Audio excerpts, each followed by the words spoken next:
Over here, you can see that I got different medias in the media pool. And if I were to click on this clip right here, then you see different options right here. Let's say, for example, this is a clip with 2-channel audio right here, and it has S.264 format of video right here. So let's say what I want to do is I want to filter out the media according to these type of datas right here. So in that case, what you can do is you can use something called SmartBin.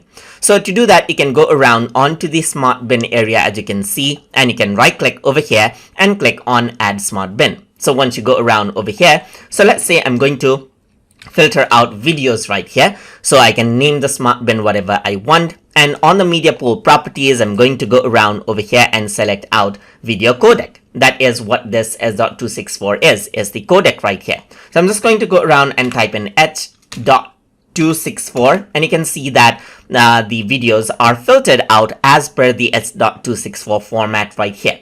So now I want to, let's say, for example, filter out all the medias with 2-channel audio in them. So you can go around, right click on Add SmartBin, and I'm going to say audio with 2-channel right here. So you can go around over here and then go around onto the properties, onto the file name right here.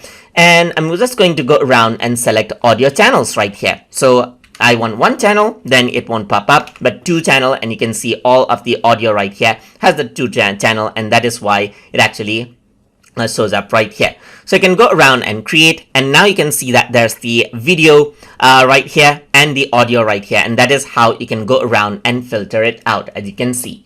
And that is how you can utilize SmartBin to filter out different type of medias according to different type of properties inside of Davinci Resolve. So I hope you guys learned something as always. And as always, please like, comment, share, and subscribe.